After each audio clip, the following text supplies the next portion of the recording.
Azilali ke ziyawoyika umbethe. uDeliwe ke bethuna uthe ke asawubona into yoba uMadondo umfowunele esithi hayi mabayiyeke le nto besebeyiqalile. Wabesele ke ebona into yoba makawunceda uSibongile xa eva Veliphi uba zitshile izikonzi. Wamnceda ke uSibongile, kanti emnceda nje ufuna ukusondeza uVuma. Nyhani ke uVuma uye wavuyela into yoba umkakhe ekwazile unceda umntanakhe ngezikonzi nebhizinesi yakhe. Nanko ke uVuma esiya ke evenkileni kaDeliwe apho afike khona esazincokolela ke noDeliwe. Kwafika mfazi wumbi ehambela phezulu ethi nje ufuna uDeliwe apha esiqini. Deliwe kwakuyinto ephephayo ukuthi kwangenelela ke uVuma phakathi kwabo waze wamnceda ke, kanti umfazi le unkosikazi kaMadondo. So uthi ke lo mfazi ke uDeliwe azalibambe lingatshoni, makohlukane nje namadoda abantu. uDeliwe uye waqopha ngelithi ke ekugqibeleni uVuma akazi uba kwenzeka ntoni. So ke namhlanje kulo Sibongile uSangweni ulungiselela ukuyodlala ibhola, and uSibongile excited ngoba uthi izikonzi zakhe zithengwe zonke encediswe ke ngumamakhe. Kuthe kusenjalo ke kwangena uVeliphi equmbe esisifi ethi kukhona into afuna ubaxelela yona ngomama wabo. Ethi kuthiwa ubethiwe izolo, kuthiwa untshontshe indoda yomntu. Hayi ke bothuke bonke ke. uSangweni yena ubuze ukuba uyintshontshe wayisaphi ke ngoku.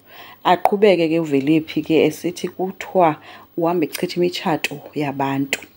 Lonke ke elo xesha uVuma naye umamele bengekho apha ecakwabo kodwa bengapha elounge. Khange atsho nelimdaka ke uVuma, koko uye waphakama waphuma wazithathela ijakhethi yakhe wabashiya abantwana. Kanti noKhuzwayo uluvile olulwimi lingaka ke eya ke kudadewabo esithi hayi noko akukubanga kakhulu nje, ethi iyathethwa into yokubethwa kwakho apha phandle. uDeliwe umbuze ukuba uyayibona ni-blue eye xa unjongile. Khuzwayo uthe hayi kungcono ubuyele kuSibari kunaleyo uba uhambe ubethwa ngabafazi bethu uthatha amadoda abo. uDeliwe usole ukufika kwamandulo ke esithi ukuze yonke le nto yonakale phakathi kwakhe noVuma kukufika kwamandulo exoka ngam. uKhuzwayo uthe hayi uphelelwe dadewethu, ubungukhe nje kaloku wena unguDeliwe wasekhaya. Wena utheni uzilibele uba ungubani? Hayi ke nenkunzi malanga ithi ndinguDeliwe mna. Uthi uKhuzwayo suvumela uhamba ubethwa ke ngabanye abafazi ngamadoda ongawadlanga nowadla. Hayi ke uthe uDeliwe kanti khange andibambe ke ndimthe ndathi uyalinganisa ke uba bevika kanjani ebotyoka, wena wakho wabona utsotsi akaxoki phofu ebezimele ngoVuma. Uthi ke uqonde ukuba uba ndingambamba lo kuzawuba kubi, ndiye ndamyeka ngoba kaloku ngumntu kagqirha. uKhuzwayo uyayibona uba uyaxoka lo mane imlinganisa naye. Uthi kumane usithi uye wathi naye uDeliwe kumane ebotyoka kancinci. uDeliwe ke uthi hayi uyabona kwa ibhanoli iphahlakile phaa kwaMadondo kubi nje akusekho nditheni.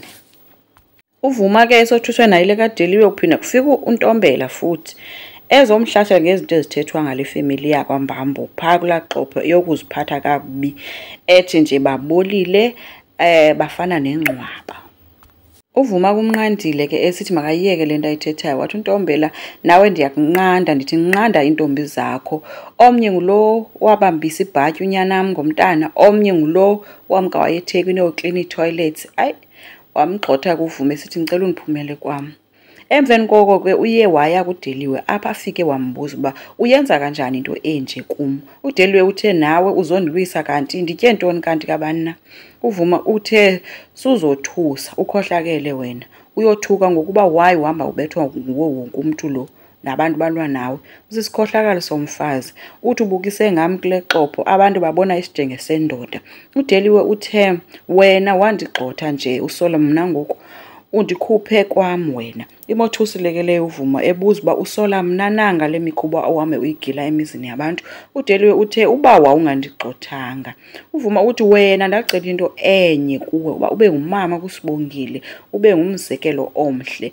Hayi ke uDeliwe wathi hayi yini bethuna, ndaze ndayifela into. nguSibongile ngapha nguSibongile wathi akekho umfazi ongamela le nto ngekhe.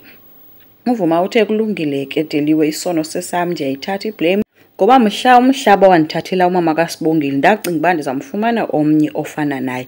uDeliwe wakhalaza kuba undifanisa nomntu ongasekhoyo. uVuma uthe hayi uyayibhuda awufani, soze ufane nalaa nkosikazi wena. noba uyathanda. uDeliwe uthe into awayifuna yena kukuba amthande nje kuphela. Wabe esothuka ke uVuma esithi into endiyibonayo indawo yakho wena awuyazi.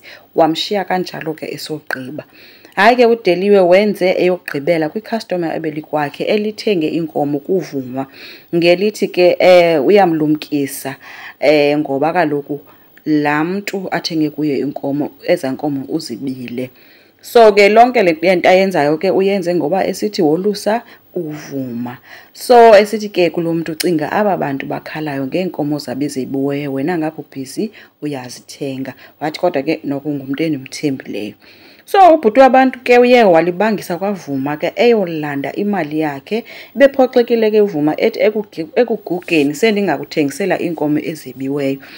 Ube ngamxelela uba ayonyani lento kodwa umuntu wabantu wabulela ngemali yakhe wemka. Sangena uthe engena ethi tata inkomo ziredi umnumzane uyothatha imoto makazozithatha. uSibongile naye ungenelele esithi uyaxolisa kuyisaba esithi uVuma hayi abantu baseXhopho banendaba and mina yonke lento iyandilimaza.